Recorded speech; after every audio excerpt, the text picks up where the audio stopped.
Welcome back, DIVEBOMB IndyCar Podcast, and finally it's time to do the driver review part 2, looking back at the drivers for the 2023 season. Got a bit sidetracked unfortunately, but we can't complain too much. We still thank Tom for joining us over the past 2 weeks. For us now to have a look at the driver review. Obviously a couple of weeks ago we did the first part. I'd probably advise you to give that a listen if you haven't already, just judging the drivers from 16th and below the championship standings, and now brought us to part 2 today to bring us the top 15. So, just a reminder, we've got 7 tiers for this. We've got non-applicable, I doubt anyone here is really going to be in there. We've got bumped from the list, not quite bumped, mid as a Ohio, strong as a Dallara, almost created in a lab, and were you created in a lab. So, our 7 categories, and we're going to be ranking the top 15 drivers of the season. So let's crack on with the driver who finished 15th, who probably had potentially the craziest year of any driver in the entire field, Graham Rahal, who obviously had the unfortunate events of being knocked out the Indianapolis 500 and then coming back in, and he had the 2 poles at the Indy GP and in Portland. It's just a bit of a weird season.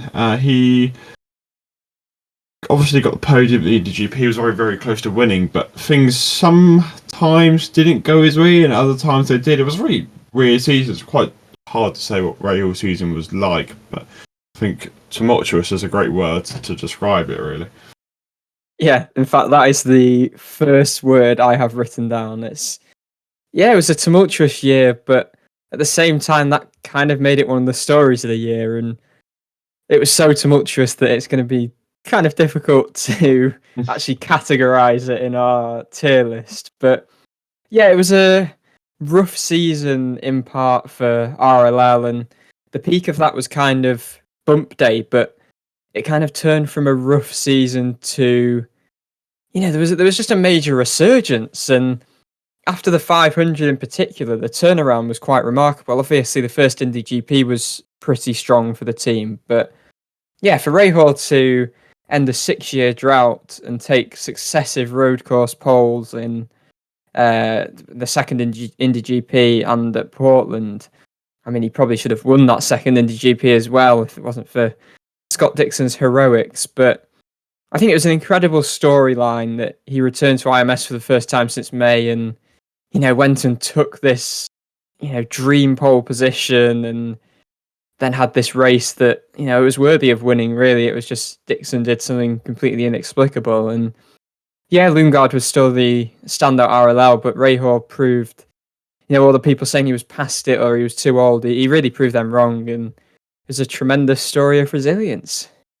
It's a season which you look back on, as you said, it probably was one of the highlights of the season. In fact, he was sitting on the side of his car crying on quali day when he was knocked out in sort of the worst week you'd seen for any driver that just didn't get going, and then for 2-3 months later for him to be in exactly the same place celebrating pole at the Indy GP was quite remarkable. Obviously, it's quite evidently clear over form is still a struggle. Rahal bizarrely might be the weakest of all his teammates when it comes to ovals, which is slightly surprising. But when you look at the 4 oval races, obviously 28th in Iowa, obviously crashed on in the first one, and 20th in race 2. Finished 22nd in the Indy 500, although that isn't really representative. He obviously was involved in an accident in the end. And then 24th in Texas, where he crashed, I think it was DeFrancesco, and then 20th in Gateway. So no top 20s on any ovals this year, which isn't particularly encouraging. I think he qualified quite well on one of the Iowas, didn't he? But yeah, that is obviously still a struggle. Road course, obviously, it's getting better. There's a road street course. Got 4 top 10 on road courses. He got 1 on a street course at St. Petersburg. Again, that isn't fully representative.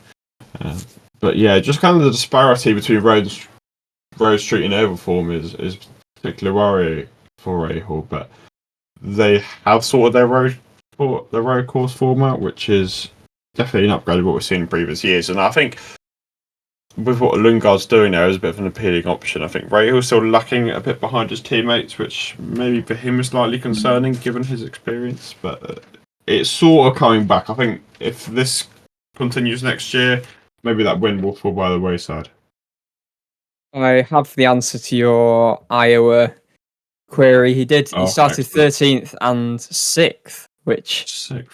was quite remarkable because it then I seem to record the first race. Did he crash out of the first race? Yes, yeah, he I did. think he said it was the worst car he'd ever driven, which was saying something after failing to qualify for the 500 and kind of realizing after that they probably should have changed the chassis. So yeah, that was saying something. But I agree with everything you said. Really, it was a very strong year on road courses, and it's a shame that dream win didn't come. And I think really as a team they have to improve on ovals. It's clear Rahal isn't a slouch on ovals. But yeah, I think that's just a collective thing, and that's why he'll be important to the team as an experienced head as they do try and get firing on all cylinders rather than just road courses and then to an extent street courses. Although they have still had some struggles there, sort of aside from Lundgaard taking that win at Toronto. Where's Rahal going? I'm thinking mid as Ohio. It's really hard to say Rahal just because of the type of season he had, but I think probably middle of the road. I mean, he was bumped from the Indy 500, but he definitely shouldn't be bumped from the list because there were moments where you were like, this is seriously impressive stuff. I think just because of the struggles he had in part, you probably can't say he's as strong as the Dallara DW12, but I think mid as Ohio, but that doesn't tell the full story. No. It's going above or below Santino Ferrucci. Just put him above, I would say. Above Santino Ferrucci. Right. Let's go to 14th in the list. Renus VK. Maybe. I think that VK might have had the quietest season of anyone in the field. We didn't really see him do anything particularly spectacular. But on the other side of the equation, wasn't really involved in any instance. Obviously, there was the only one off the top of my head is the Rosenqvist one at Road America. Retired from 2 of the first 3 races, but didn't get a single retirement between there and the end of the year. Obviously, very strong in the 500, as we said. Obviously, did Alex Palou there as well, to be fair. But it was an odd year for VK. I think he hasn't shown the promise he showed in 2022. I mean, I feel the first sort of 13 races are pretty poor. Towards the end of the season, he actually really stepped up a notch. Whatever happened, I'm not too sure, but there was a definite improvement towards the end of the season. I feel the first bit of the season was pretty poor. I mean, even when you look back on it, it's only 2 top 10s and 17 races, but I think there's a bit more of a consensus of maybe Carpenter just aren't as strong as we thought they were. I think kind of proved the last couple of races that he's got something in him, but it's just a bit of a weird season. I think maybe it was a bit too quiet for his liking, but again, I think maybe Carpenter's struggles aren't made out as big as they actually are.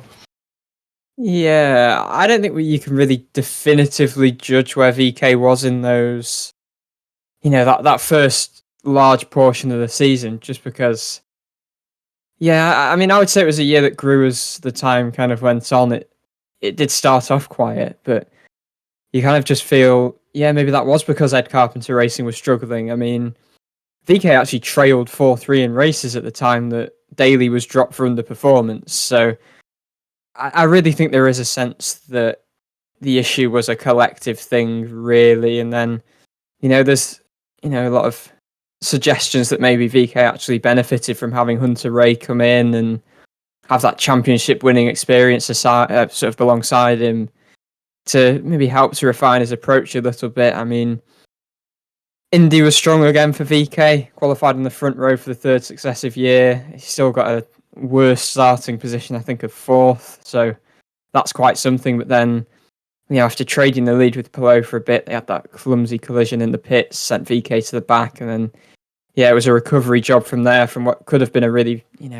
promising, really strong result. But yeah, I think the end of the year kind of reminded us why he was so sought after by top teams, during his 4 years in IndyCar so far.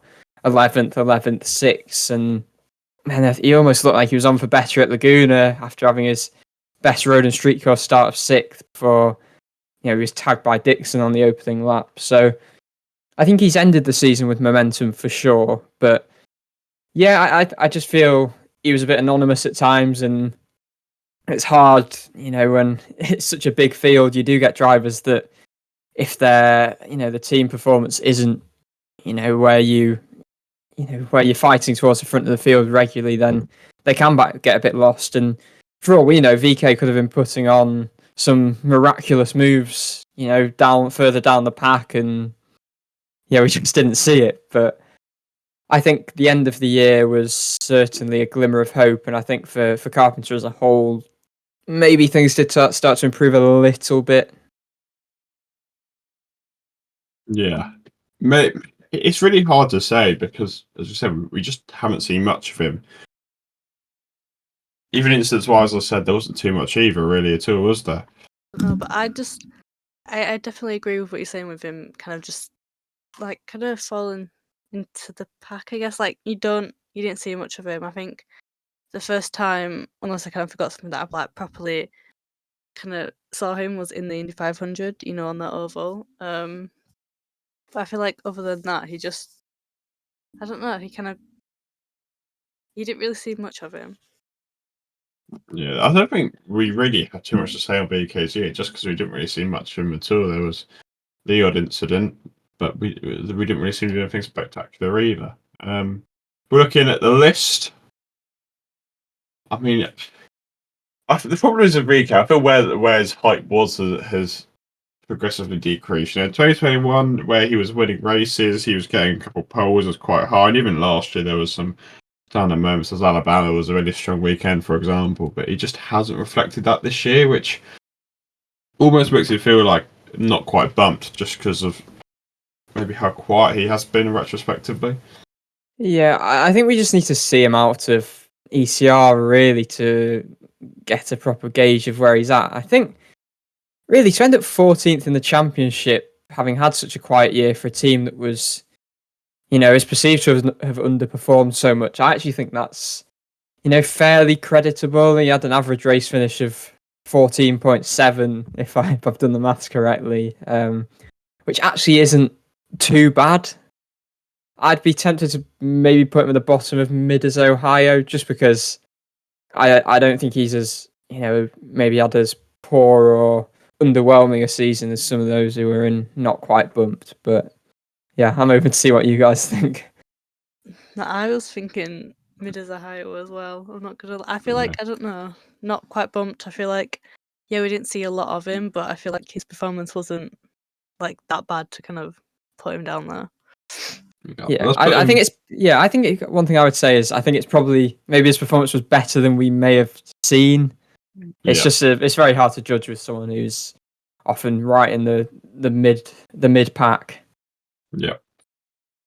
Right, the next one, Romain Grosjean. Sigh. Yeah, big intake of breath. Get ready. Oh, this is going to be a good one. Where to start?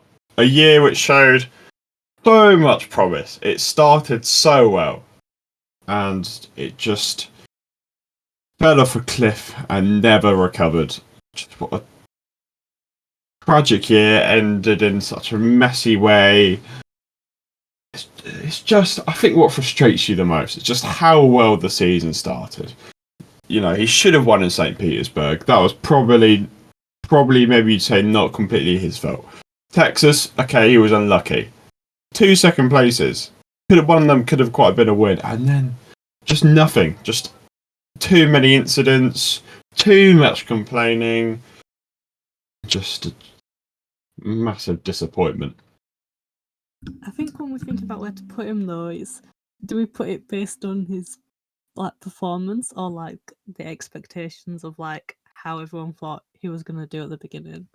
Because obviously he's done alright to kind of be 13th in the championship, but then also I feel like obviously, like you said at the beginning of the season, a lot of people had expectations and he didn't meet them, and he obviously didn't meet the kind of standards for Andretti as well. So it's, which one do we base it off of, or do we just? Yeah, but we look at 13th for the standings, and we've spoken about how bad ECR are, and he's only 19 points ahead of Rinus VK, and like Amelia said, how bad ECR have been this year. Like that's not particularly impressive. Like it's only 30 points ahead of Callum Island and Hunkos. Like not particularly impressive at all, I don't think. Yeah, no, I'd go in a lot more harshly and say kind of whichever way you look at it, it's been really disappointing. I think, as you said, Dan, there was so much promise, but there's just so little to show for it. He had the pace, but he lacked the consistency. He wasn't able to put together clean weekends, anywhere near often enough. And, after that really promising start, he just seemed to spiral into a kind of a rut of an absence of confidence, really. And I think this was a crunch year for him. This was supposed to be the year where things changed for the better after a slightly rough year last year as well, in his first year with Andretti, after, again, so much promise shown at Dale Coyne. But yeah, he couldn't convert that win. He could have won at St. Pete, and yeah, Barber was somewhat close as well, but then he had the push to pass issue, and then he just lost his way before he could get that all-important win that could really have changed everything. And you just look after the 500 where he crashed again. There was such a barren run. I think I look at the real low as being Road America, where the camera cut to him fairly frequently, but almost every time it was because he was off track, he was on the grass, he was in the gravel. And the power incident in practice. Yeah, of course, yeah. How can we forget? But it quickly reached a stage where he was crashing and damaging the car every single week, and it's just not sustainable. It's costing the team a lot of money, and then he's always looking for someone else to blame, which obviously we've spoken about a lot. And clear friction did develop in the team. He had that angry exchange in Portland after qualifying, which kind of felt like the climax. That was, I think, just after NBC had said that the relationship wasn't continuing, so it was kind of fitting. But yeah, he's just been too unreliable, and that's not what Andretti needs. I think on a whole they've been inconsistent, and that's why they've gone for Marcus Ericsson after all, and we'll talk about him. But he's the stark contrast to Grosjean, and Grosjean just, I think he ended the season with 3 top 10s, 2 second places, a 6th in Nashville. That was it. Nashville's the only one that lost 14 races, also 13 races, which is just nuts. Yeah, and when you're driving for Andretti. Yeah, and you look at Kirkwood's first season in the team, and he's aced it. And you've got Grosjean that's supposed to be... Yes, he's only got a year more experience than Kirkwood, but he's a racing driver who's done almost everything. And you just couldn't tell that by not only his performances, but by the attitude he's got on track. And I think maybe an IndyCar return is looking a bit more likely now, but it was a bad season. Yeah, I mean, it feels quite fitting that it ends with another sort of IndyCar court dispute, as we touched on at the end of last week's episode. And again, it's kind of indicative of the way his season went. There was this promise, and all of a sudden, Andretti are like, "Oh, okay, then we'll renew this guy. We want to move forward with him." But yeah, they were too trigger happy, and obviously things went downhill, got messy, and they continue to be messy even beyond the end of the relationship. Yeah, I think we might be agreed in this one. Not quite bumped, or anyone go for bump from the list? I would have gone bump from the list personally. I think it was just such a sort of catastrophic just implosion as the year went on, and a real important year for Grosjean. But yeah, it depends how harsh you want to be, really, because obviously there were shoots of life in there, but I feel like in the scheme of things, it's kind of irrelevant. I think maybe, like what does make it look worse, and then maybe is how it started off. If you had those 4 races spread out across the year, it might look a bit better on it. But again, that is kind of testament to, like, you can't have that promise and then just because especially when you have that promise at the start of the season, it's in you. It's not impossible. It's not like he's just overdriving the car or whatever. He has that in him, and that maybe does make it worse, because he hasn't capitalised on that, and he just creates a massive rot for himself. Yeah, we've seen how good it can be, but compared to how good it can be, how bad it ended up getting. I mean, it's stark. Should we put him top or bumped from the list? Yeah, I'm happy with that. They can do that. Yeah, ahead of Jack Harvey. Right. Felix Rosenqvist, another one for quite a year. Last year, Aaron McLaren. But I feel like it was a decent year for Rosenqvist. 2 podiums. He obviously got 2 poles as well. One at Laguna, one at Texas. Was unlucky to not to get a podium in Iowa. He ended up with 7 top 10 finishes. I feel there was quite a bit of bad luck in there as well. You know, you had the Indy 500. He obviously had that incident, and whilst running the top 5, he had crashed out in Texas. Obviously, the St. Petersburg carnage, he was pretty unlucky to be involved in as well. Yeah, a bit of an unfortunate year for Rosenqvist. Obviously, Indy GP as well, yeah, kind of had that mechanical issue. It was an alright year. I feel like it was his best year of Aaron McLaren today. I feel like it was a bit stronger than last year.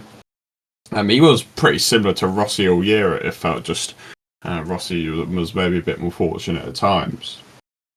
Yeah, I feel like it's a decent year. Yeah, I would personally say 12th in the championship doesn't feel particularly fair. I think I would describe it, much as what you've said, it kind of a strong year that was just marred a bit too much by bad luck. It felt like he was often, a factor in races, and some incidents were his fault, his errors, but there were others out of his control. You look at the VK one at Road America, Ericsson at Mid-Ohio. Ericsson at Laguna. Yeah, that as well, of course. Yeah, after the pole, but 2 poles showed his pace, and neither of his teammates managed to get a pole, and 2 podiums was superior to Rossi's 1. And you even remember races like Iowa, where he looked for one stint like he could actually take the challenge to Newgarden a little bit, and before that petered out. But I think he finished 4th in one that particular race that he did look like he was a factor. Pretty unlucky because it was the late caution which dropped him from 2nd to 4th. Yeah, it's just a shame he hasn't got to drive at a major team next year. But at the same time, he'll be the team leader at Meyer Shank rather than being this guy who every year could be the fall guy at Aaron McLaren if they're going after Palou or the next shiny new thing. And Rosenqvist gets the opportunity to go somewhere that he can guide a team forward, support Blomqvist in his transition to IndyCar. So yeah, I'm looking forward to seeing how he does, and I'd say it was a good year for Felix, and unfortunately not the results to show for it at all times. Yeah, I think he just didn't do anything wrong as well, and kind of like you said, he was on the same ish levels as like Rossi sometimes. I feel like the only place that makes them different is one kind of like the bad luck that kind of happened, and maybe I don't know, maybe Rossi was just a bit more consistent. But other than that, it was a really good season, and you two have just said, it was just governed by kind of like bad luck, and I don't know, I feel like that shouldn't kind of be used against him because some of them was generally out of his control, and there's nothing you can do about that really. I think Felix can look back on this year pretty happily. I think, the general is it just wasn't quite the luck he had this year.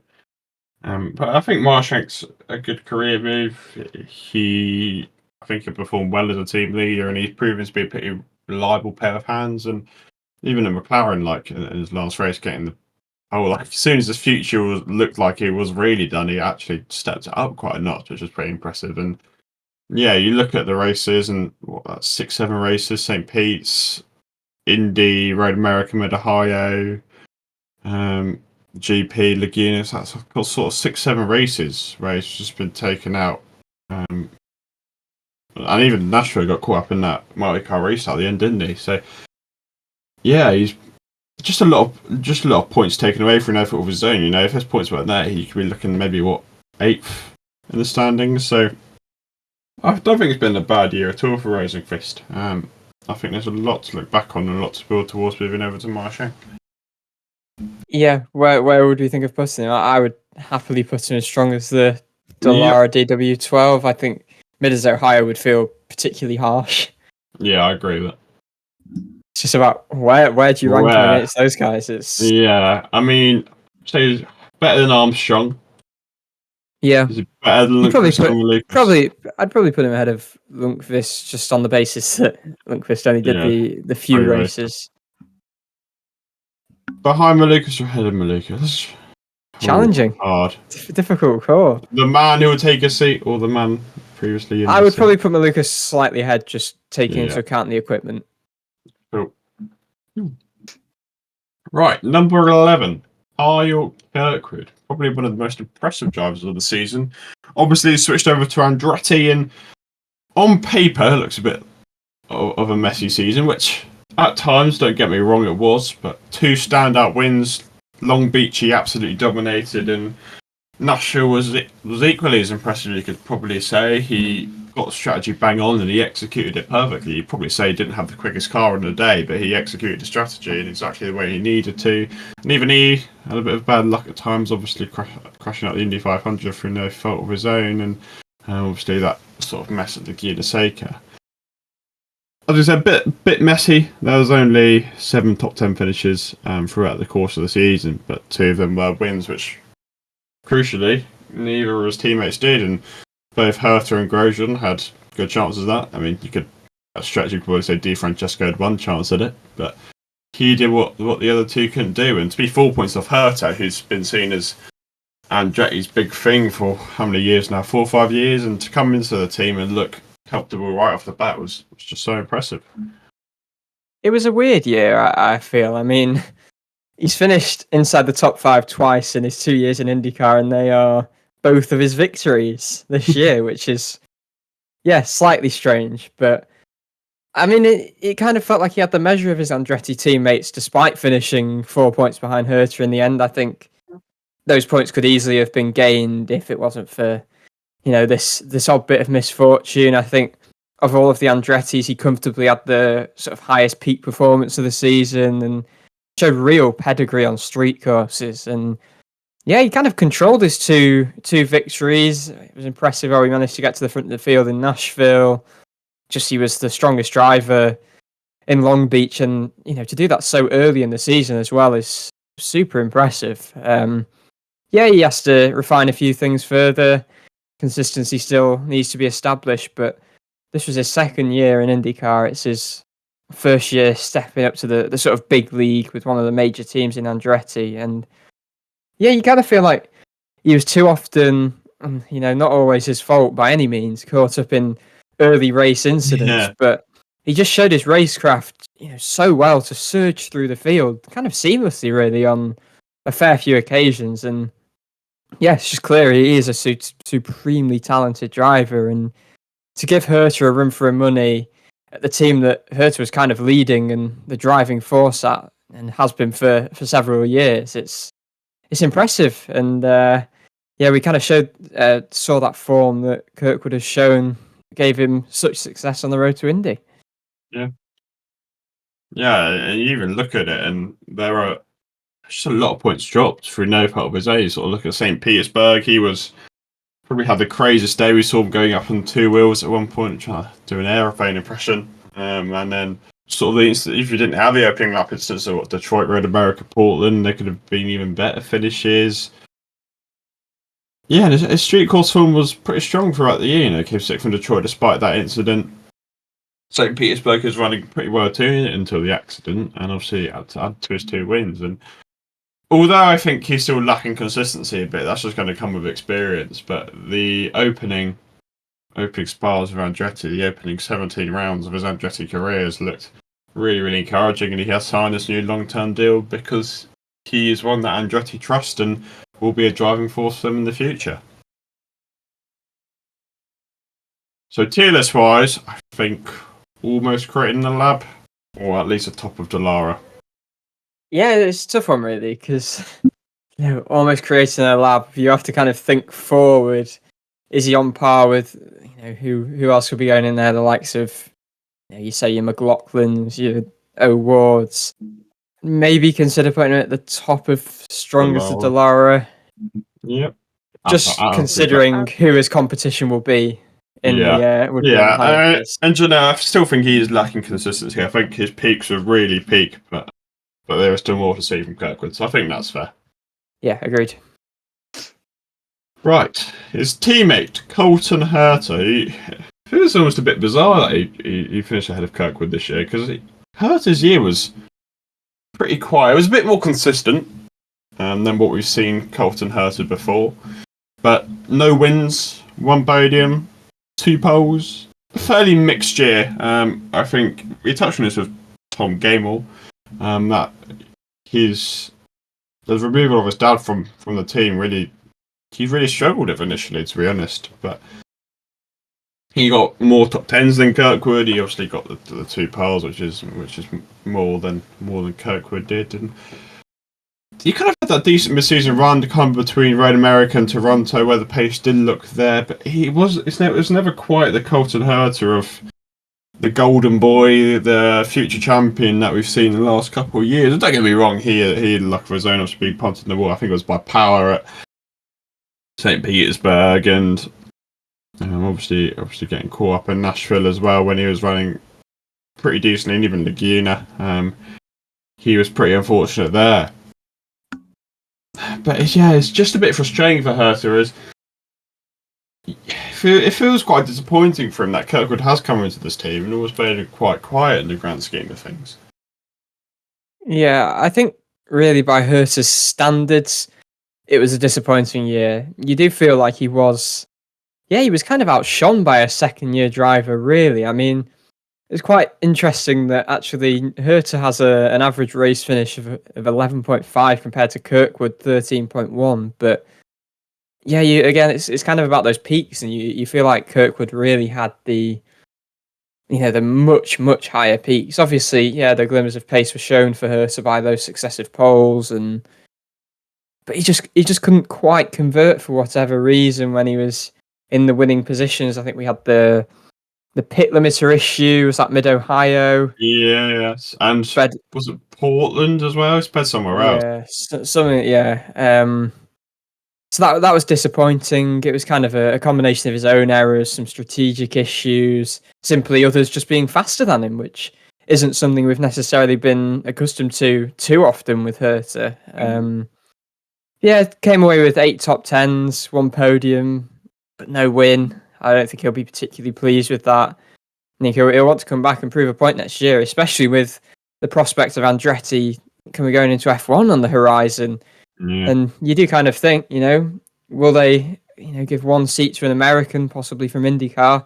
Could it go to him? Could it go to Kirkwood? There could be a bit of a battle there. Yeah, I mean, particularly maybe if Verstappen having less influence over his career, that could be a big factor. And obviously that stage is getting closer. There's actually stuff today, I think, from the race saying that Kirkwood could well be in contention for that seat. And the way he's performing, I don't see why he would have picked Kirkwood. We're looking at Herta and the tiers. I think at best, Smithers Ohio might put him in not quite bumped again, just because similar to Grosjean, just where the expectations have been versus the actual performance. But I'll be happy to hear you guys' opinion on this. Yeah, it's a hard one. I think it's either top of not quite bumped or bottom of Midders Ohio. Obviously, you had the poles, you had the podium, but expects more.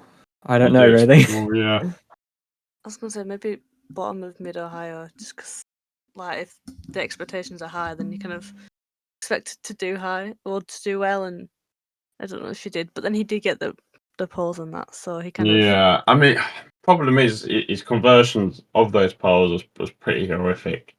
Mid-Ohio, Mid-Ohio was his flow. He kind of sped in a bit, and obviously Road America. Again, he actually drove pretty well in Road America. It was obviously a strategy issue on the day, so it's hard to say. Yeah, I'd probably go not quite bumps, but I think it's pretty close. We need to be decisive. This is the tough thing with this. This is a hard one. It's one of the hardest we've had, really, actually, unexpectedly. See if that or we flip a coin. Let's go mid as Ohio, just because I feel if we're looking above, as Archie said, they're probably all going to go above that.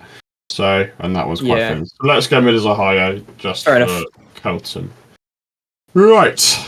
Alexander Rossi had pretty quiet season. Obviously, her first year at McLaren. It wasn't too bad on paper. He got one podium, obviously one less than Rosenqvist, but he did end up getting 6 top 5 finishes, which was actually pretty impressive, followed by 11 top 10s, which is actually pretty good. I don't think his luck was as bad as others. The only one you can probably argue was, or two you could argue was Texas, obviously that incident with Kirkwood in the pits, and then Long Beach having that failure with just a couple of laps to go. It was all right. It was pretty quiet. I think he kind of performed exactly how we expected him to perform. He was probably maybe slightly ahead of Rosenqvist, definitely more consistent. Obviously, not quite had the pace of O'Ward. It was all right as a first learning year. I think kind of just performed exactly how we expected him to, really. Yeah, I would kind of describe it as, it was nothing standout, but it was a fairly tidy campaign. As you said, there was those few bits of misfortune, but yeah, when all considered, 11 top 10 finishes is pretty good. I think there were lulls. There were spells where it didn't really go his way, and there was gelling to do. At the end of the day, it's a new entry for McLaren as well as a new driver coming in. So there's a lot of kind of adaptation for Rossi himself. It was moving from what he knew at Andretti, driving a Honda powered car, for the first time going over to a Chevrolet team. So yeah, I don't think he can be too displeased, even if there were no extreme highs. I think looking towards next year, he'll definitely want more than he had this season. Yeah. Yeah, I mean, I don't think there's really too much to say on Rossi's year at all. I think there's good foundations going into next year, and obviously with that experience, and he can help guide Malukas if him and O'Ward aren't distracted making memes or whatever in all their spare time. But he's become a very experienced head and a very reliable guy, and I think that reliability is very important to McLaren, especially with the 2 young guns of O'Ward and Malukas, who might lack that consistency that Rossi does. But yeah, it was an alright season, fairly quiet mid-season spell. Started off the season really well, actually, to Rossi. But it was alright, nothing too special. Where's he going? Probably mid as Ohio or stronger as Ohio, I reckon. I think probably top of mid as Ohio is probably fair. Yeah, I would say so. I mean, your comments there, nothing special. That kind of just fits perfectly with mid as Ohio. Slightly lower than Rosenqvist. We might feel a bit harsh considering they were so similar on pace, but I think the thing about Rosenqvist is he had better peaks, he had more podiums. I think Rosenqvist isn't quite representative just because he has so much bad luck, and without that luck, probably looking him ahead of Rossi. So I think that's fair. Right, P8, probably one of my most impressive drivers of the season, Christian Lundgaard. Mightily impressive, I think. Rahal's struggles are really documented. Obviously, his overall form wasn't exactly brilliant either. We'll get onto that, but he looked like the team leader at Rahal in just his second full year of IndyCar. That win in Toronto being the standout moment, but another 3 top 4s to add to that. Obviously in the GPs, which he was so strong at this year, obviously taking the pole on the first one and a 4th in mid-Ohio. His road course form was absolutely brilliant. I think Portland was the only one outside the top 6 or 7 throughout the entire season, which was mightily impressive. Constantly in the fast 6, there was almost any given weekend he looked like he'd be a contender for pole on a road course and sometimes even a street course. And yes, the oval form still isn't great, but you look at his teammates and he was probably the best on the ovals of anyone from that team. So I think it's been a really impressive year for Lundgaard. I think we've touched on this before, but it's almost one that feels like it's gone a bit under the radar because he's been really, really good this year. I think as well, it seems more impressive because of the car as well, and like you said, his teammates, and I don't know. It's just obviously he got that win, so he proves that he has kind of the talent and the skills for that, obviously. And I don't really know else. I think it's just it goes underrated because I think it's just the car. But I feel like if he was in a better team and everything like that, I feel like his season would definitely be I don't know. I feel like it'd be more rated. Yeah, I think the one thing I would say is he did not look like a sophomore driver. He was kind of mature beyond his years, just despite the slump that RLL had.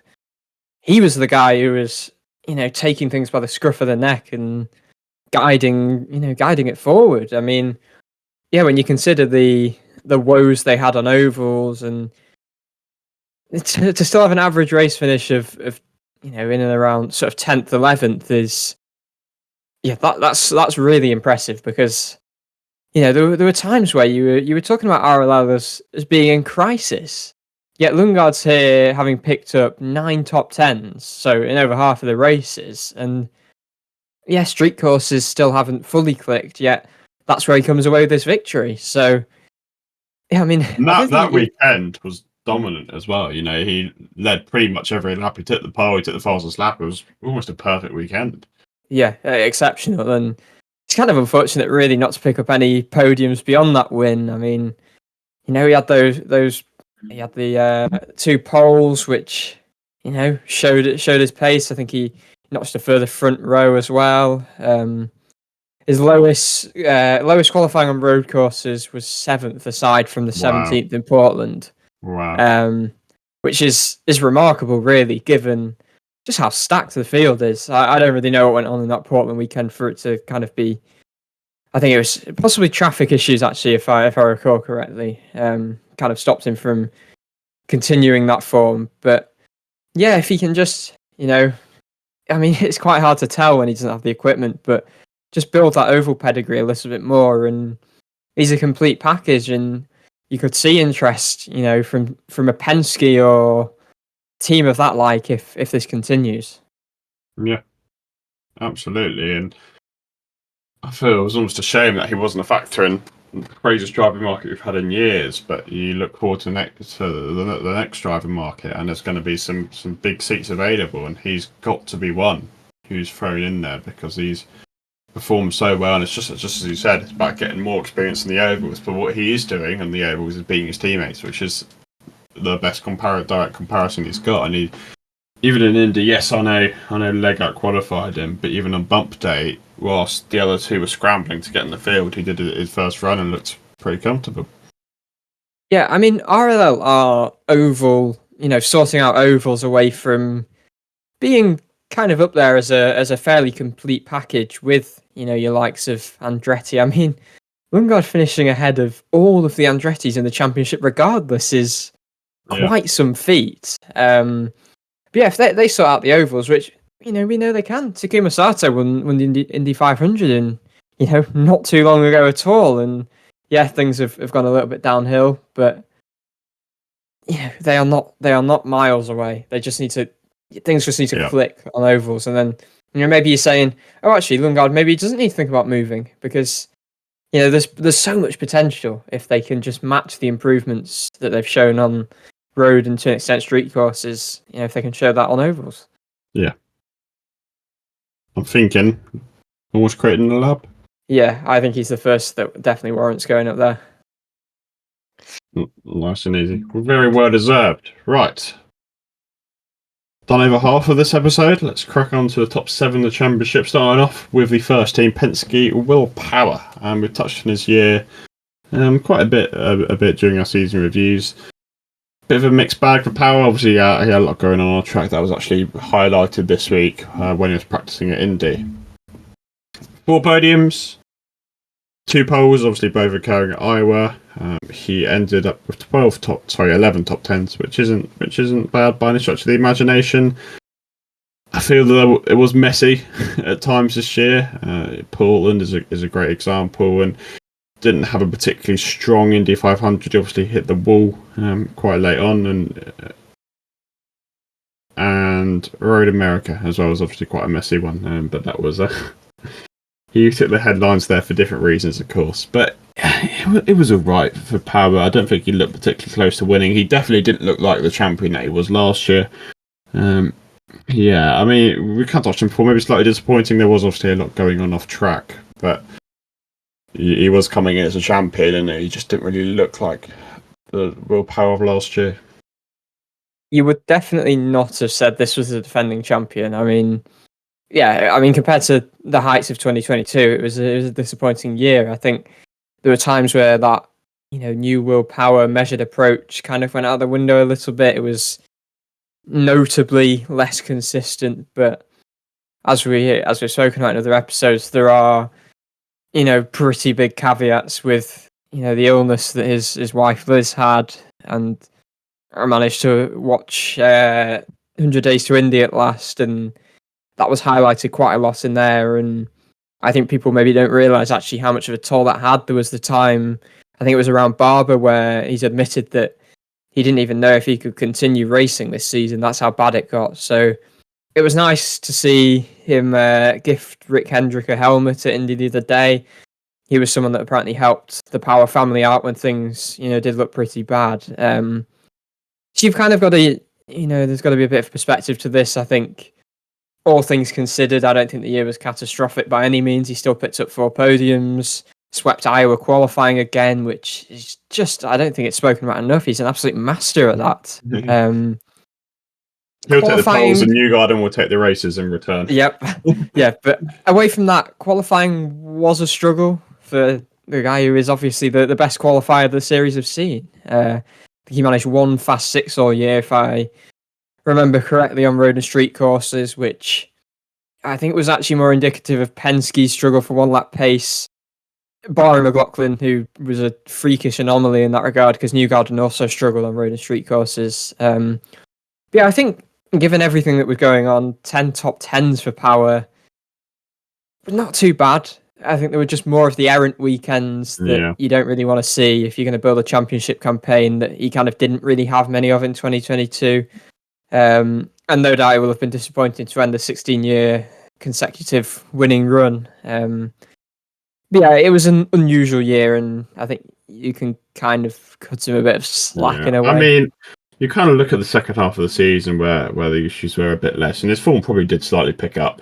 And to be fair to Power, I think if we look at the list, probably mid as a high, considering expectations of coming in as a champion. Yeah, I think anything else would be a little bit harsh. I think that's reasonable. Head of Rossi? Below Rossi. I'd probably put him behind Rahal. From behind Rahal. Literally bang in the middle. That's really good. Right. Let's go to Marcus Ericsson, who just an Ericsson year, wasn't it?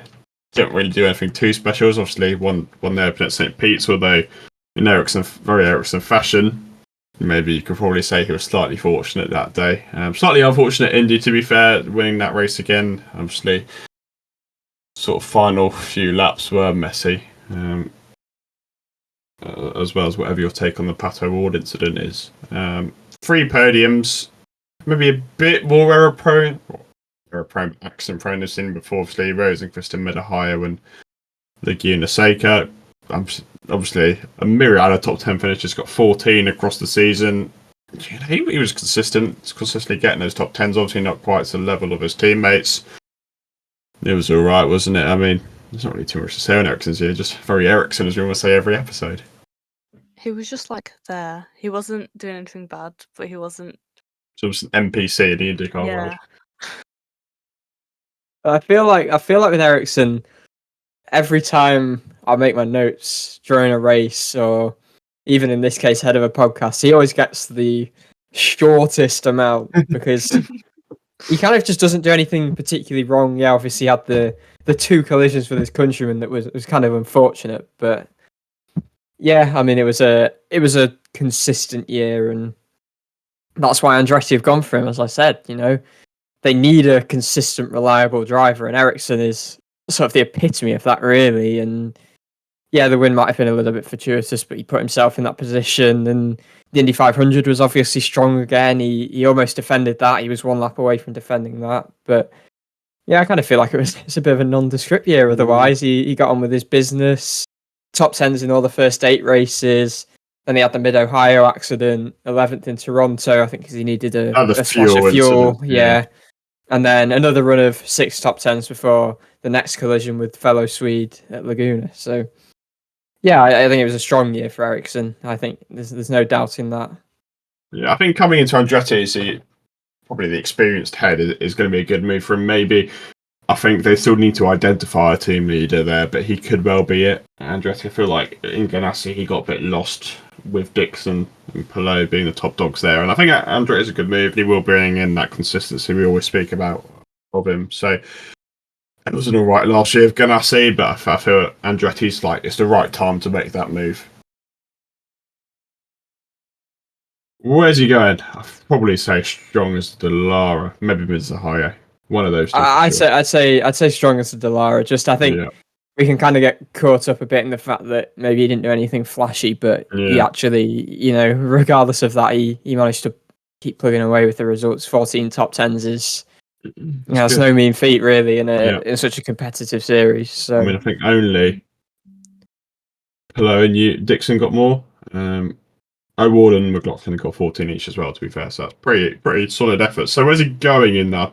Probably say maybe ahead of Rosenqvist, maybe ahead of Malukas as well, to be fair. Yeah, I would say so, just behind Kirkwood. Cool. Right, 5 left. I think we'll be looking at the top categories for this one. Not this one specifically, but the last 5. Josef Newgarden is number 5, and a bit of an odd year, wasn't it? Oval form was absolutely mighty. Maybe the best individual oval season we've ever seen. And then the road courses, he just felt like he was absolutely nowhere all year. Just a really, really mixed season. Ended up 5th in the standings, which he might see as slightly unfortunate, but it's hard to say. It's hard to say for Newgarden's season. He was pretty unlucky. Just the oval form was immense. The road course form just simply was not there. Whoa, I've got a lot to say. I mean, it was bizarre. I mean, massive highs, yet it was riddled with a bit of inconsistency. I mean, his average finish of 9.4 is lower than Ericsson's of 8.6. It's the same as Will Power, finishing, over 50 points behind him. So I think that kind of speaks to the inconsistency. I think the inconsistency costed him the championship in 2022. I don't think you can really say the same this year. I think just given Palou was so superior to anyone really. Yeah, I mean, it ends a 3-year run of finishing second since his last championship in 2019. But I don't think he'll really be bothered. I mean, he only wants to win. And yeah, I think he probably feels slightly unfortunate not to finish third in the championship. He was obviously caught up in the incident in the second Indy GP at the start, where he ended up kind of slightly on top of Ericsson's on top of Armstrong's front wing, and then got caught up at Laguna as well. Then I think his car, clearly something was wrong with it. Had another bit of a spin. So yeah, that was a bit unlucky, but you've just got to focus on the oval form. I mean, it was almost record breaking. I mean, and as you said, it probably was arguably the greatest we've seen. Won all of the first 4 races. He was a gateway away from sweeping it, and unfortunately, Dixon became a factor there, and in just trying to push, to even try and close the gap remotely on Dixon, he had that incident. But yeah, I mean, it's a year to be proud of, and I think the year is automatically a success by breaking that. I think it was a 12-year Indy 500 duck and defining his legacy really. And obviously, you look at Iowa as well, and sweeping that, massively impressive. He's inevitable there, and that's a rarity in IndyCar. Like as we've said on a number of occasions, it's just road and street courses. He just couldn't hook things up really. It was a weird one. I think focus changed a bit to development for Penske, and yeah, the only non-oval podium came at Road America. 7 out of 12 top 10s on road and street courses. Not horrendous, but by no means championship-winning form. 3 fast sixes, as I said, qualifying pace for him and Power was a struggle on road and street courses. But yeah, it's weird because his oval form is undoubtedly where he created in the lab, but his road and street form is probably not quite bumped. So it's really, really hard to say. I think you got to take into account the Indy 500. It is arguably bigger than winning the championship, isn't it? So I think almost created in the lab for Newgarden. Yeah. Agreed. I think you just can't overlook the just preposterous oval form. Just unbelievable. Maybe if he hadn't won the Indy 500, and maybe if Texas had gone to Pato O'Ward, we'd be looking at it in a very different way. But at the end of the day, the racing gods fed his way at times this year, and he's hit some of the greatest achievements we've seen IndyCar drivers ever do. So yeah, I think almost creating a lab is fair. Ahead of Lundgaard, probably. Yeah, It's but hard. it's Why would difficult. you put it behind? Because his oval form was really good, but then. But then you could say the same kind of about Lundgaard. His oval Lundgaard. form wasn't very good. Yeah, I think let's give him the benefit. He's won the Indy 500. Yeah, I mean, and the Indy him- 500 as well. He didn't just win the Indy 500. It was probably one of the greatest drives the sport has seen to come through from Yeah, 17th, and I- on a stage like that, yeah. and then keep his head cool during all of the restarts and that late pressure. I don't think the Penske was particularly strong. I mean, McLaren were by far and away the strongest Chevrolet, and I think Ganassi, obviously, like Palou got taken out and Dixon had that weird tyre issue, but he literally maximised everything he could have done that day. He couldn't have done any more, and obviously he left it quite late, but he got the job done in really impressive fashion. Like, he was quietly just ticking off the laps and ticking off the numbers until he got there, and it was mighty impressive. Right, P4. Pato O'Ward. A bit of a weird season. I feel like we're saying this almost everyone at the minute. But a bit of an odd season for O'Ward. No wins, but 7 podiums. Only Palou can better that, which is pretty testament to him. But yeah, no wins, no poles. 4th in the championship, which is okay. He was probably a bit like Newgarden. He'll be a bit disappointed that he didn't get 3rd, but I feel it was a year of improvement ever so slightly. He obviously got shown by a lot more podiums, and after he had that weird mid-season spell, he wasn't as rash as he had been at times early on in the year. You kind of look at Detroit, Mid-Ohio, maybe the Indy 500, definitely Long Beach. It's hard to say. He had a lot of bad luck. He missed out on 2 wins in the first 2 races of the season for an effort with his own, and then lost out on the heap of points I just mentioned. If he had a good Long Beach, if he had a good Indy 500, if he had not had that instance at Detroit, he could actually be right up there with Palou and Dixon, but it just didn't fall by his wayside. But I feel on a personal level, O'Ward improved a lot. On any given weekend, he was kind of one you'd expect to be on the podium, which is a bit rarer nowadays. So, good season, I'd say. I think, although on paper it isn't, I think it is his best season in IndyCar to date. Yeah, I mean, I think you would say it was up and down, but kind of after that change of approach that seemed to come after the messy Long Beach, the possibly a need for more patience in the 500, frustration getting the better of him at Detroit. He did develop some real consistency, and I think I've used this word a lot, but he kind of showed quite a bit of maturity, and to show, top 10 every race after Detroit, 10 in a row. Yeah, obviously, mightily unfortunate not to come away with a win, but I think to have been, just had the measure on his teammates and across the season by such a sort of great extent, I think he deserves a lot of credit for that. And you look at qualifying as well. I think he started inside the top 6 13 times, which is incredible. I think it was the fast 6 every race apart from Detroit and obviously Mid-Ohio where he had the incident, and that's so no pole, but that is really impressive consistency, and now that is kind of coupled with more consistency in races as well. Yeah, if McLaren can just make that one final little step to really compete with Ganassi, then they're in a great place. O'Ward, barring those few races, I think it was an excellent season. I don't know if you mentioned this, but he has 14 top 10s. I know you said that he has 10 top 10s in a row, I think you said.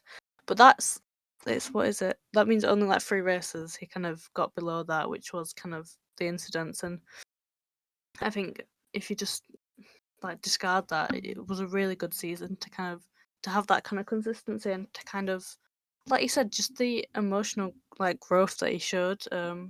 I feel like you kind of you could see that he was kind of learning and kind of like taking it on and actually like dealing with the like the challenges, I guess, if you would call it a challenge. He was kind of like, I don't know how to explain it, but you can tell that he was actually working through it and he improved on it even more, which is, I think, what shows that he had a really good season, especially towards the end as well. Yeah, so I've actually just done a bit of maths, and it's very hypothetical, but if luck fell his way at times this year, at the 2 wins gone, and he hadn't had that desperation at times, if things had gone his way, it'd actually be like pretty close to Palou, if not maybe slightly ahead of him. It's slightly unfortunate. I feel McLaren were still learning with a third car. There were times this year where the car was pretty horrendous. Remember Iowa Race 2, we were watching it on board, and he could not keep it in a straight line. It was all over the place. And That was sketchy. That was like, it looked like he was going to constantly crash. I think he said it was a miracle he didn't finish the race. When he looked at his onboard, he was right, because he was all over the place, and he somehow managed to get to the top 10. I think almost that race was almost a newfound Pato O'Ward we saw. It wasn't. If you did that a year ago, he might have pushed too hard and chucked it in the wall, but he carried on and he got a top 10 result. Yeah, I feel he can't not look back at it and not be frustrated that the wins and poles didn't come. The podiums came in great amounts, but maybe now McLaren have that extra year experience of running a third car. I think he's going to be up there next year. Tom Gamer obviously predicted him as the next year's champion, and I think that could be a very solid bet. I think it's been a good year. He kind of looked experience at times. I've said this many times before, but stuff like tyre management and racecraft at times, but that has definitely taken an upturn. I'll probably go ahead of Newgarden. Yeah, I'll see you guys' opinions on this. I mean, you're our resident Pato guy, so it's a tough one, really. It's a tough one. It just depends how much you let the oval, just supreme oval form, wait for Newgarden. And you Yeah, could also say that he's got more wins than Pato. yeah. So But then again, if O'Ward nicked his win at Texas, which he was pretty unlucky not to do,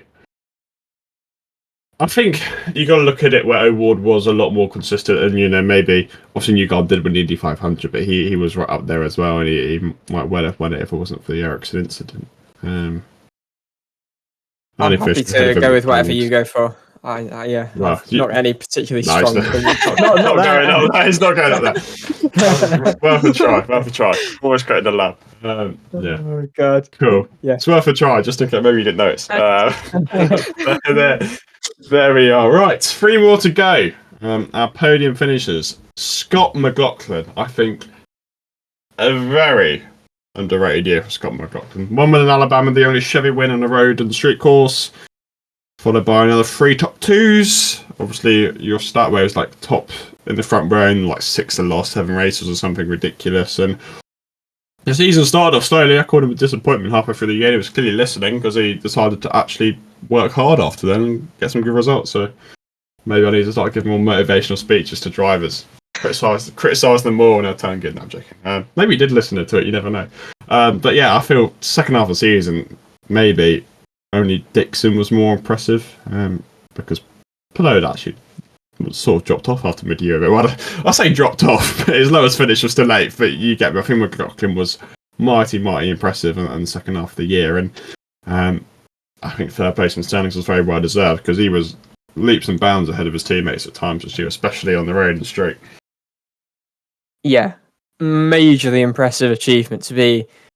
Yeah, not only the lead Penske, but the lead Chevrolet. And it's easy to forget, this is only his 3rd complete year in IndyCar. His 3rd year in a single-seater car. I think that just speaks to his talent as a driver. I mean, yeah, as you said, and as we've mentioned a lot, Penske struggled for one-lap pace, yet he's come away with 2 NTT P1 awards, including beating Newgarden at Gateway in qualifying by a margin as well, which I think is really significant. I think once again this year, you've sensed at times McLaughlin has really started to close that gap to Newgarden on an oval. I think that's probably the next target for McLaughlin really is ticking that first oval win off next year. It'll be difficult. Newgarden's formidable, but yeah, I mean, this was my stats to finish the year with 7 of his last 8 qualifying runs were enough for the top 2. Obviously, 7 of his 8 last quali runs rather than starts because the Gateway one he had an engine penalty. But yeah, I think in his the first season you can kind of write that off as just he's learning the ropes really.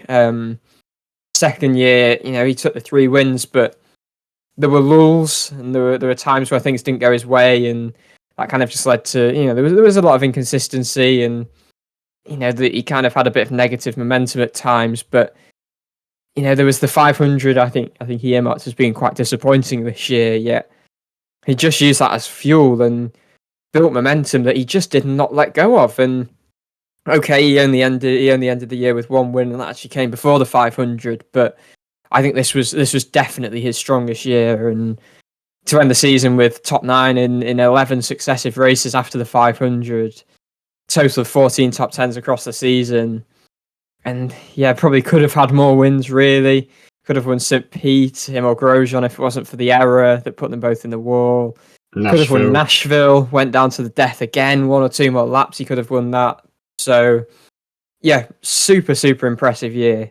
3rd in the championship in his 3rd year against the likes of his teammates. Josef Newgarden, 2-time champ, Will Power, 2-time champ. These 2 are the greats of IndyCar, and yeah, McLaughlin in his 3rd year is already beating them. So super impressive.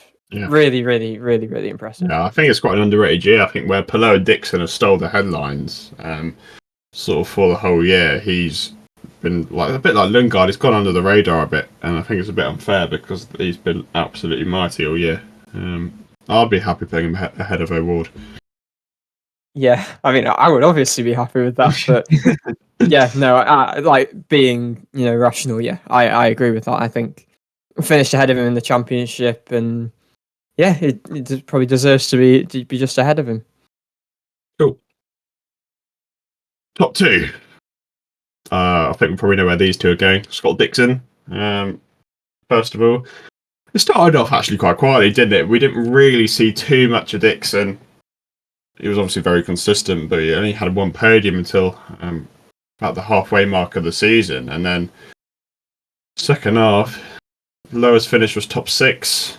I mean, his lowest finish since Alabama was 6th. And the last 4 races, when he still hadn't won, was just what Scott Dixon was all about. 2 miraculous recovery drives, followed by a respectable 3rd place in Portland before, obviously, Laguna Seca was a particularly representative of everything, but another victory there. And, Dixon is what, 41, 42. People do think he's past it, but time and again, he proves us wrong. And it was another sensational year. Obviously, he was no match for Palou, but yeah, great year again. I mean, what is there to say about Scott Dixon? I mean, you say he's no match for Palou, and he wouldn't have won the championship regardless. But without the Long Beach incident where he was kind of put in the wall by O'Ward, that forced him out of the race, he would have been closer to Palou. He would have been sort of on his tail. I think there was a time where we were kind of questioning, could he actually have really fought Palou, and maybe there would have been more pressure on Palou. But yeah, he still didn't quite, regardless of that, have the edge on Palou. However, take Long Beach out, he has the best worst finish on the grid of 7th. He didn't finish lower than 7th aside from Long Beach, which is remarkable, really. His average race finish was 5.4. It would have been 4th if you take away Long Beach. So yeah, that kind of just shows, another year we could be talking about Dixon being a 7-time champion now. And okay, he didn't have the fastest outright pace really at any stage. His qualifying record's not flashy as such, but it doesn't really matter where he starts. He always gets himself into the positions. He's, as we've spoken about a lot, and we are repeating ourselves a lot here, kind of summarising their seasons, but he's just able to execute the unthinkable, and the team can trust him with these outlandish strategies, as we saw for his wins, and just produced the most remarkable things. Like Gateway was just astonishing how dominant that win was in the end, and regardless of, even if Newgarden was still in the race, he still would have finished almost a whole lap ahead. That was the stage we were at. But yeah, he ended the season in kind of form that we really lauded Palou for earlier in the year. 3 wins and a third place in the last 4 races, and yeah, not much more to say that hasn't already been said. Yeah, Scott Dixon doing Scott Dixon things. Road America is another great example. He just said he started 23rd or something around there, and he recovered to 4th. I say relative ease, but I think Scott Dixon makes anything look easy in IndyCar at times, because he just is that guy. And you look at the form, and it's obviously mighty impressive. And it was a bit of a shame we didn't really see his real heroics until right at the end, because to see him give a Palou a bit more of a run for his money would have been fantastic. But I say he'll bring the form into next year, but he's Scott Dixon. He turns up every weekend, doesn't he? So yeah. I mean, we didn't write him off, but no. I was the only one, wasn't I, mid-season who said that he would win a race, and there was a lot of chatter, and kind of, I guess, justifiably, because he didn't really threaten for wins early in the season, that maybe this massive run is going to come to an end and he's not going to win a race. But yeah, a bit like Newgarden at Iowa, it's inevitable. It is inevitable. Right, category time. Is he going in road creating a lab, or is he going top of almost creating a lab? Ooh. I think some of the stuff he's able to do, you've just got to put him in the top tier, I think. Yep. Cool. Right, one more to go. Let's save some time. Let's put him in the right place.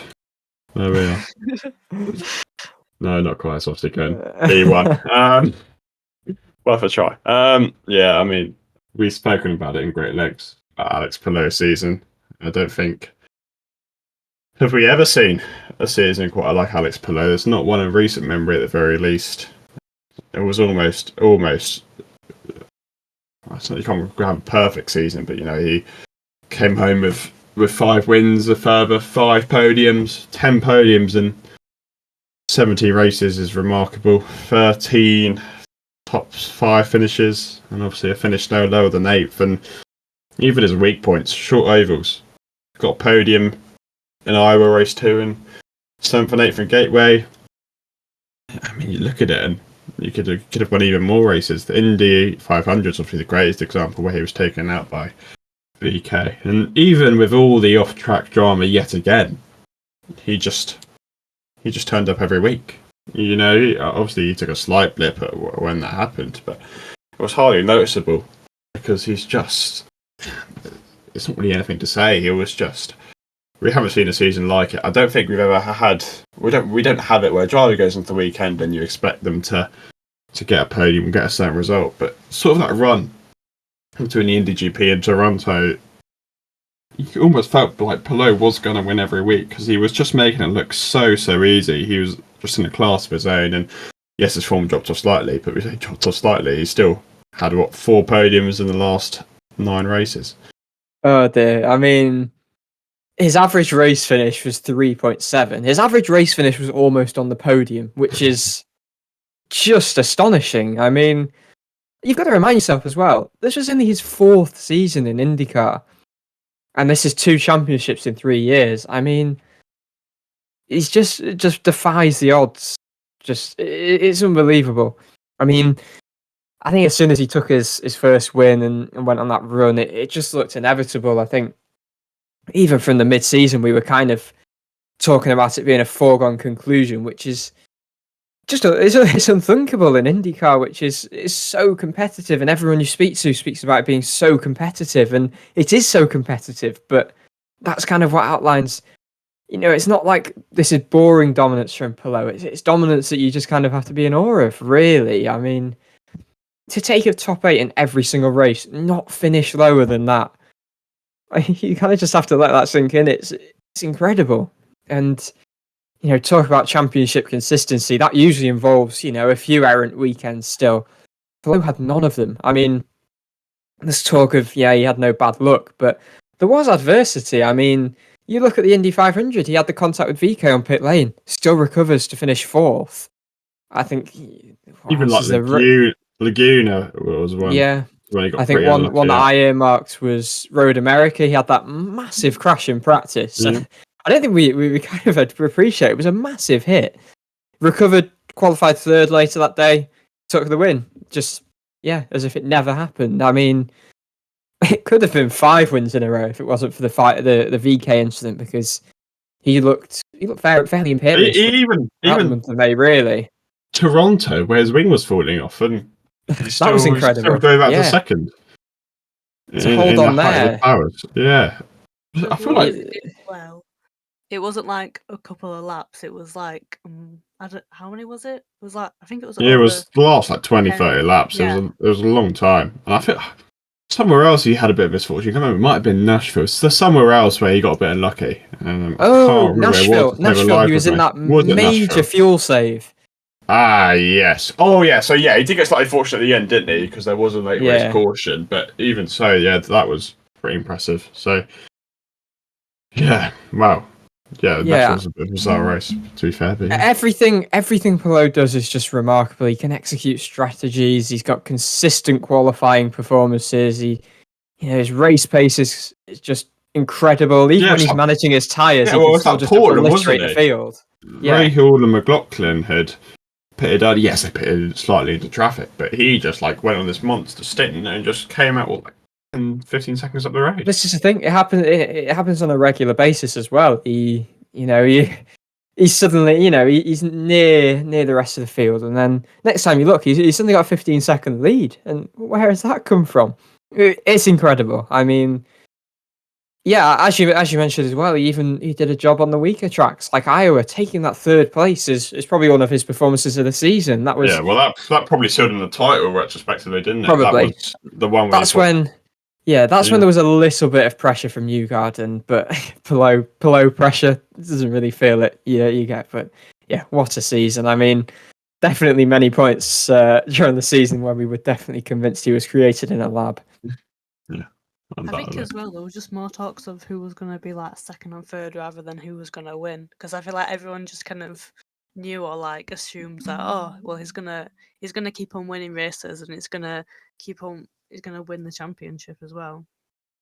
Yeah. It was a done deal. It was a done deal from so early on. Just incredible. Yeah, I think it's so unfair that he was so creating the lab. He's got to go back from the list for cheating. There's no chance it can be that good. But the thing is, you don't really expect it to drop off next year either. So I think I don't want to say we're going to see him start dominating IndyCar, because I really hope that isn't the case. But he's just what a year, and I'm sure that's the second of very many more titles to come. Right, so there's the list. All 30... How many drivers is it? I can't remember. 38? Oh. 38 drivers ranked, yeah. Obviously, Wilson wasn't officially listed, but yes, there were 38 drivers who attempted to, qualified for a race this season. So there's a list. I will link it in the comments for all the viewers just to have a little go at themselves. But there is the final list. Yeah, and let us know if you do attempt to yourselves, and we can please share it. Have a look.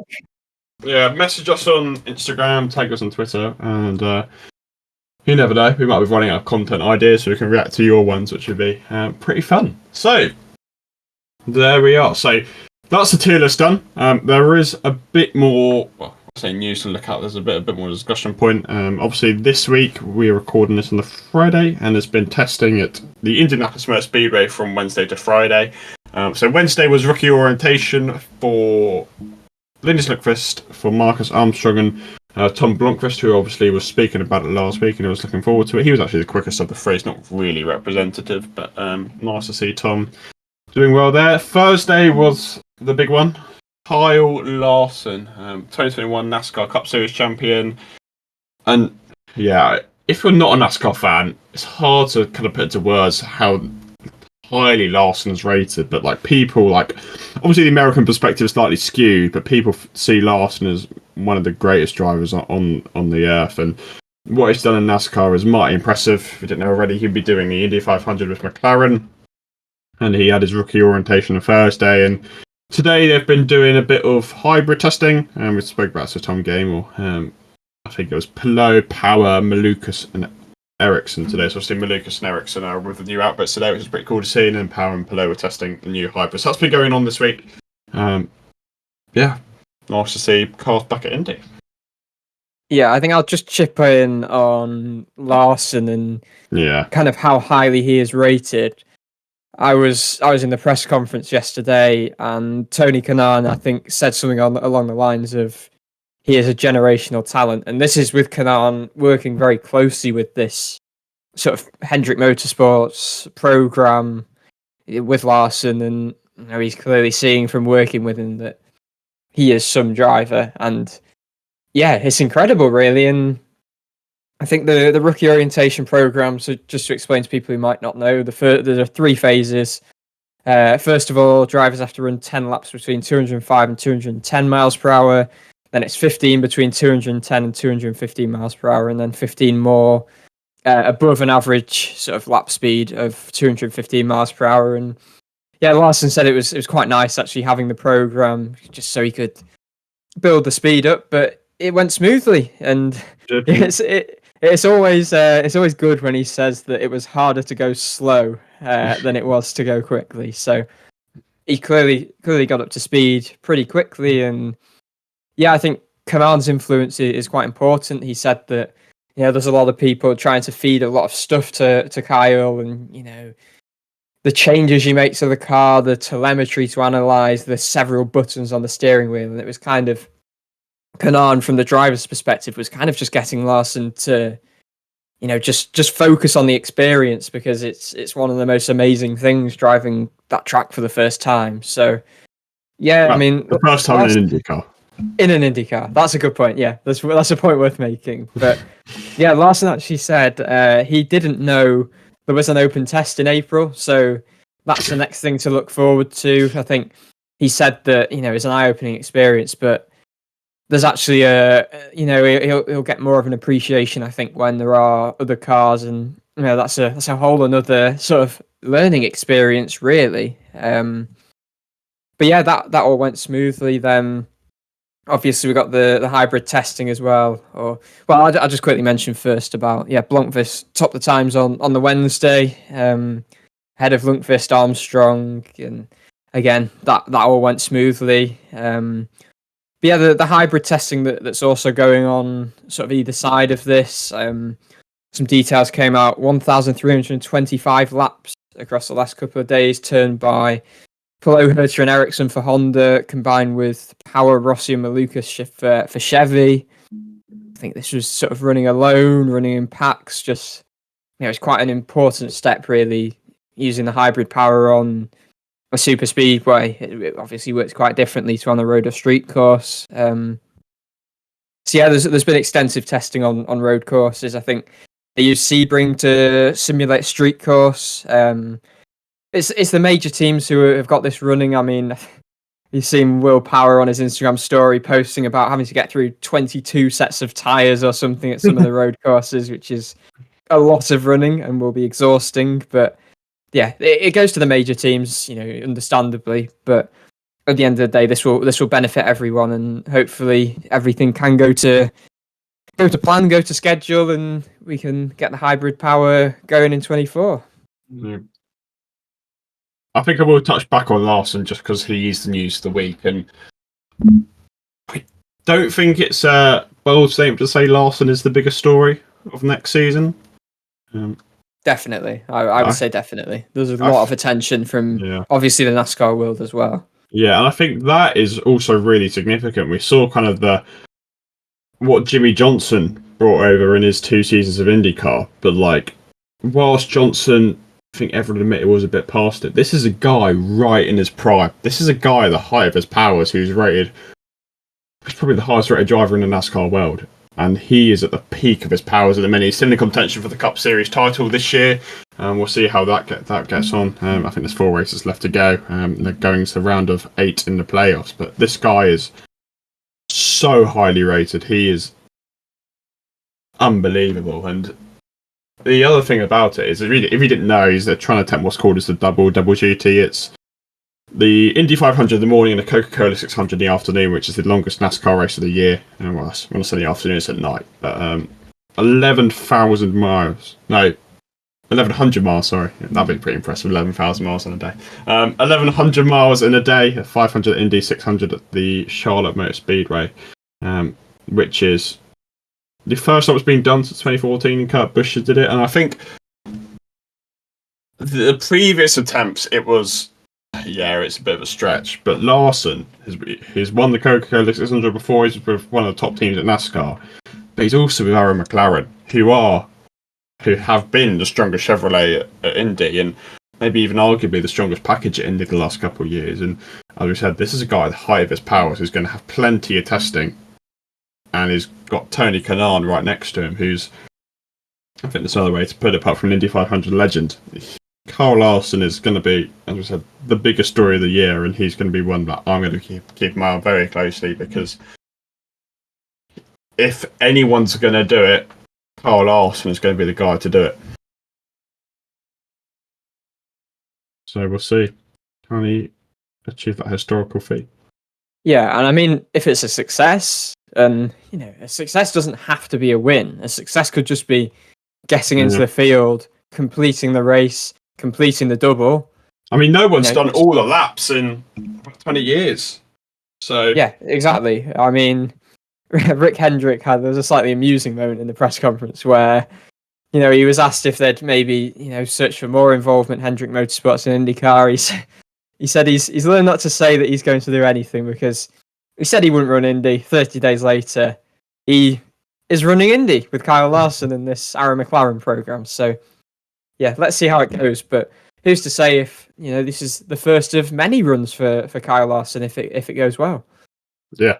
And as we said, this is going to be a huge story, and one that I think we're going to closely follow on the podcast, because it's one I'm really excited for. But this week, the first check mark has been done.